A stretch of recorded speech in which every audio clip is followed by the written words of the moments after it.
오늘은 이번 주 목사님의 설교 말씀 참 우리에게 깊은 울림을 주었는데요. 그 내용을 중심으로 함께 이야기 나눠보려고 합니다. 네, 맞아요. 특히 교회가 이제 3주년을 맞이하면서 지나온 시간을 돌아보는 그런 감회도 있었고, 또 우리가 진짜 붙들어야 할 본질적인 가치가 뭔지 다시 한번 생각해보는 그런 시간이었던 것 같아요. 네, 정말 그랬어요. 이 3년은 기적이었습니다. 이 고백으로 설교가 시작됐는데 그게 마음에 참 많이 남더라고요. 네네. 우리가 보통 기적하면 생각하는 그런 아주 극적인 사건들 있잖아요.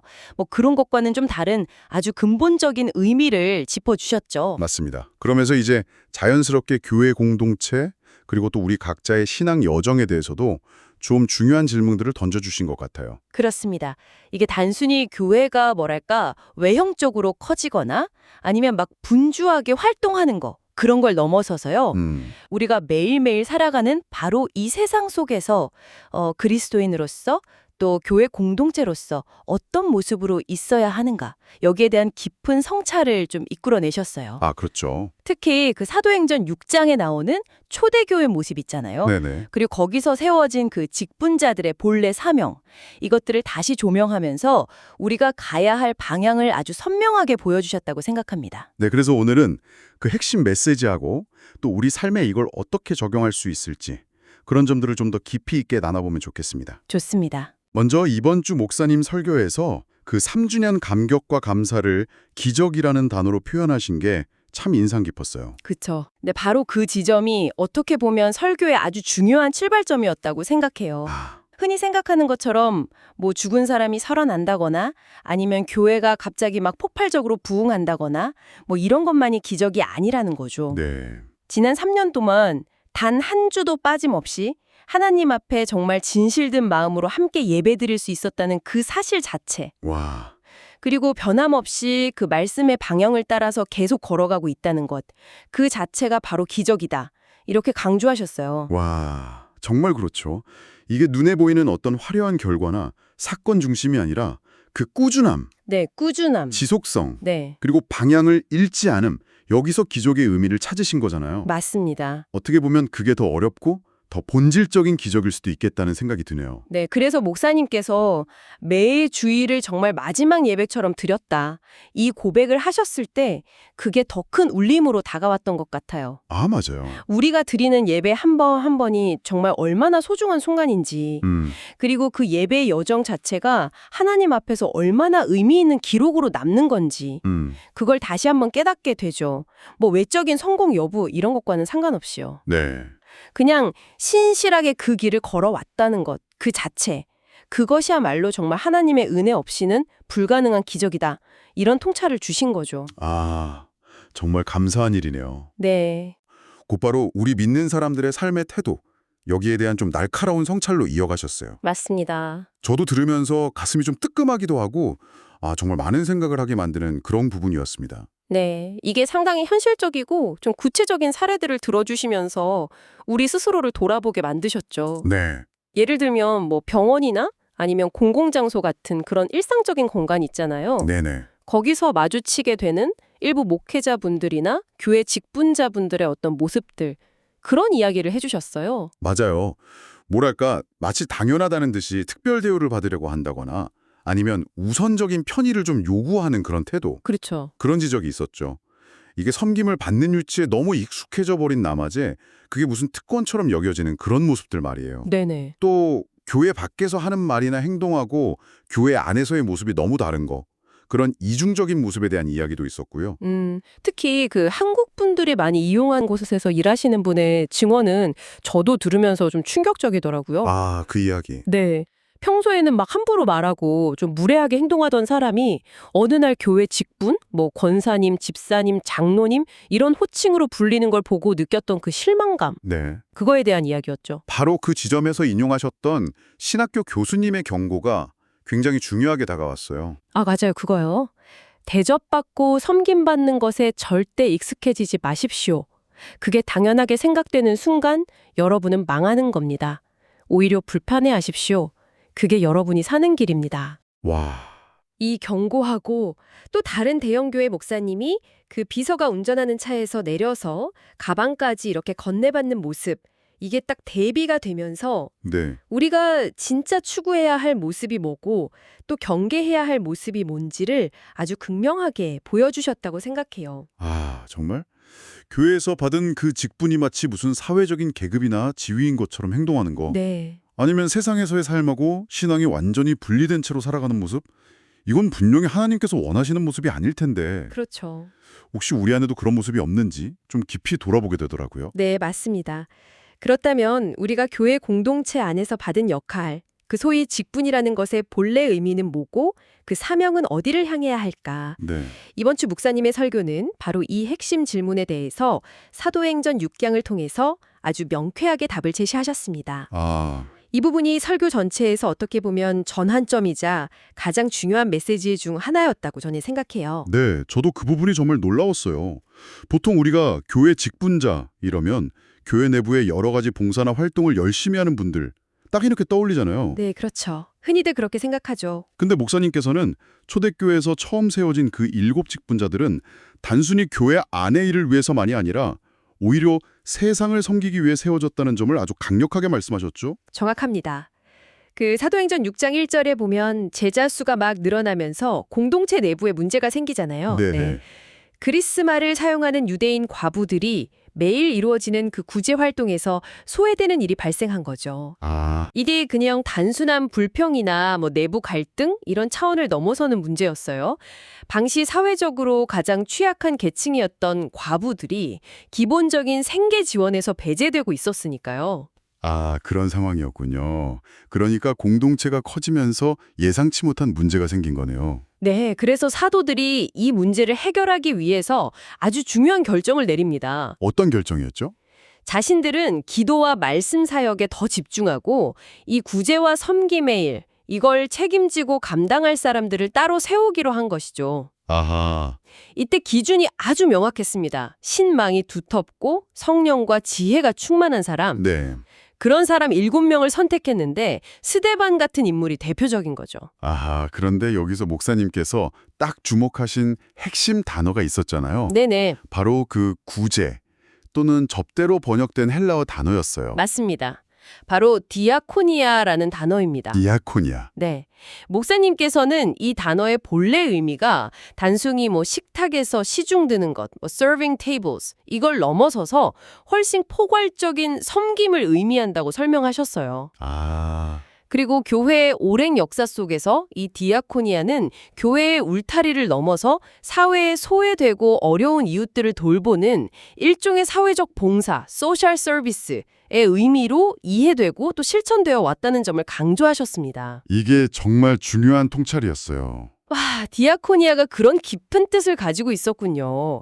그냥 교회 안에서 식사 봉사하고 이런 게 아니라 교회가 세상 속에서 감당해야 할 어떤 공적인 책임, 사회적인 섬김 이런 걸 의미했다는 거네요. 네, 바로 그거죠. 그럼 초대교회 그 일본 직분자의 주된 사명은 교회 밖, 그러니까 세상 속에서 구체적으로 어려움에 처한 사람들을 돕는 일이었다. 이렇게 볼 수 있겠네요. 바로 그겁니다. 그리고 이러한 그 디아코니아 정신의 뿌리를 따라가 보면 구약 성경의 율법 정신하고 딱 맞닿아 있어요. 아, 구약이에요? 네. 하나님께서는 이미 율법을 통해서 이스라엘 백성에게 과부, 고아, 나그네 같은 사회적 약자들을 아주 적극적으로 돌볼 것을 명령하셨죠. 네네. 예를 들어서 신명기 24장 19절 이하를 보면 추수할 때 밭 모퉁이의 곡식은 남겨두라고 하시고 아, 맞아요. 밭에 익고 온 곡식단이나 감람나무, 포도나무에서 떨어진 열매 이런 거 다시 줍지 말라고 하시잖아요. 네. 왜냐하면 그건 가난한 이들, 즉 고아와 과부와 나그네의 몫이기 때문이죠. 이게 바로 하나님께서 마련하신 당시의 어떤 사회보장 제도와 같던 겁니다. 와, 듣고 보니 정말 그렇네요. 룻기에서도 그 이삭 줍는 장면이 나오잖아요. 그렇죠. 결국 초대교회의 그 구제 활동이라는 게 단순히 교회 다니는 사람들만 돕는 그런 차원이 아니라 하나님의 그 공의와 사랑의 정신을 따라서 교회 안팎의 모든 소외된 이웃들을 향한 것이었다는 말씀이시군요. 네, 맞습니다. 와, 정말 놀랍고 오늘날 우리에게 시사하는 바가 정말 큰 것 같아요. 그런데 말이죠. 안타깝게도 오늘날 많은 교회에서는 이 직분의 본래 의미, 즉 디아코니아의 정신이 좀 왜곡되거나 축소되는 경향이 있다. 이렇게 이번 주 목사님의 설교는 지적했습니다. 이 부분이 또 다른 중요한 성찰 지점이었죠. 네, 그 점도 정말 깊이 공감했어요.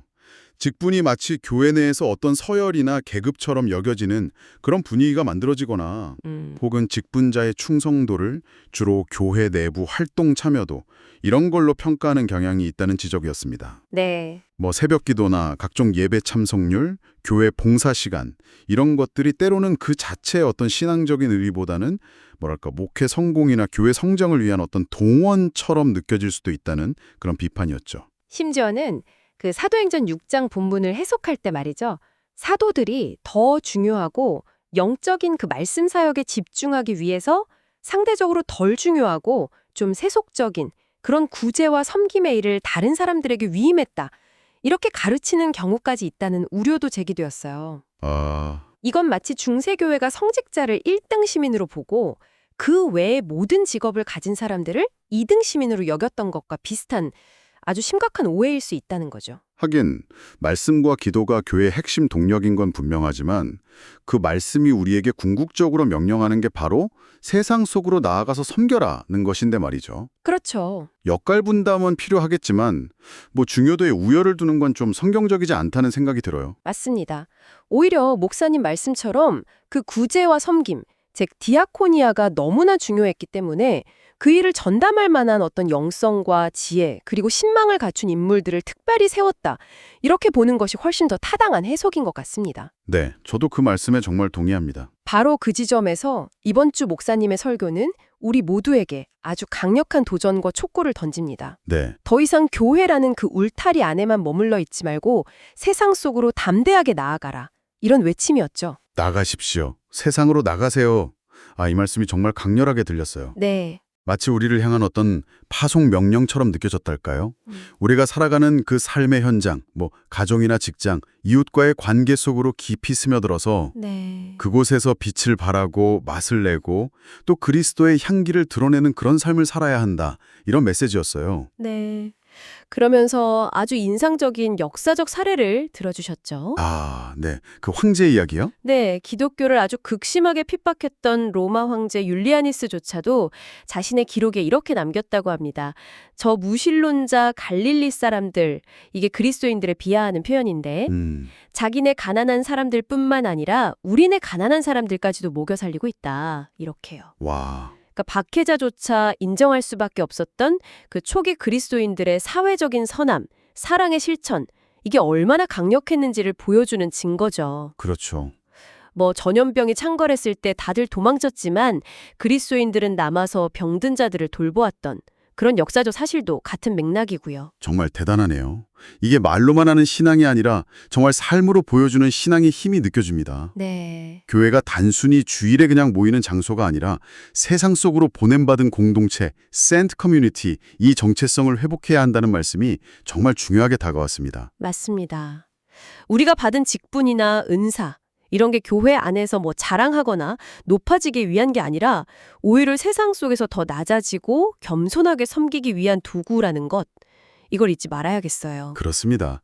예수님께서 그 선한 사마리아인의 비유를 통해 보여주셨듯이 강도 만난 자와 같은 우리의 이웃, 그러니까 지금 내 주변에서 아파하고 힘겨워하고 수혜된 사람들 있잖아요. 네. 그들에게 다가가서 그들의 손을 잡아주고 위로하고 또 삶으로 복음을 증거하는 것. 이게 바로 말씀이 우리에게 요구하는 실제적인 삶의 모습이라는 것이죠. 그래서 교회 안에 뭐 어떤 프로그램이 얼마나 많으냐, 이것보다 훨씬 더 중요한 것은 우리 각자가 매일의 삶에서 어떤 모습으로 살아가느냐 하는 것이다. 이 지적이 정말 큰 울림을 주었습니다. 네, 맞아요. 그래서 마지막에 주신 그 구체적인 권면이 더 마음에 와닿았어요. 네. 매일 아침 하루를 시작할 때, 또 일터로 향할 때, 사람들을 만날 때마다 주님을 기억하면서 기도하라는 것. 그렇죠. 주님, 오늘 저의 말과 표정 그리고 행동을 통해서 누군가를 비난하거나 상처 주는 대신에 위로하고 칭찬하고 세워주고 살리는 그런 하루가 되게 해주십시오. 이렇게 기도하면서 살아가는 것.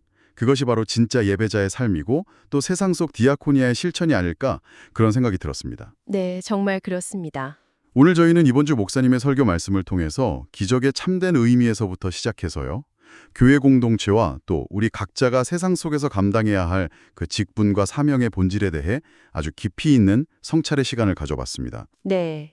저 개인적으로는 정말 교회 안에만 머무르는 신앙을 넘어서 세상 속으로 파송된 자로서 살아가야 한다는 그 부르심이 가장 큰 도전이자 또 감동으로 다가오는 것 같아요. 저도 정말 동감입니다. 우리가 받은 직분과 은사는 교회 내에서의 어떤 명예나 지위를 위한 것이 아니라 세상을 섬기기 위한 거룩한 책임이라는 것을 다시 한번 마음에 새기게 됩니다. 네, 설교 마지막에 강조하신 것처럼 예배자의 심장과 섬김의 손, 그리고 복음의 발걸음으로 세상으로 나아가십시오. 이 권면이 우리 각자의 삶의 자리에서 구체적으로 어떻게 구현될 수 있을지 좀 진지하게 고민하게 만드는 것 같습니다. 네. 여러분은 이번 한 주 여러분의 삶의 자리에서 파송된 자로서 어떤 발걸음을 한번 내딛어 보시겠습니까? 혹시 주변에 여러분의 그 따뜻한 말 한마디 아니면 작은 섬김의 손길이 필요한 이웃이 떠오르시나요? 네. 초대교회 그 7 직분자들이 그러했듯이 그 필요를 외면하지 않고 먼저 다가가서 위로와 소망을 전하는 그런 작은 실천을 시작해보는 것은 어떨까요? 여러분의 그 작은 한 걸음이 누군가에게는 정말 예상치 못한 큰 위로와 희망이 될 수 있을 겁니다. 그리고 여러분이 속한 바로 그 자리를 밝히는 아름다운 빛이 될 수 있을 것이라고 생각해요. 네. 그 걸음걸음을 통해서 하나님의 기쁨이 되고 또 그리스도의 향기가 되어주시기를 저희도 함께 응원하겠습니다.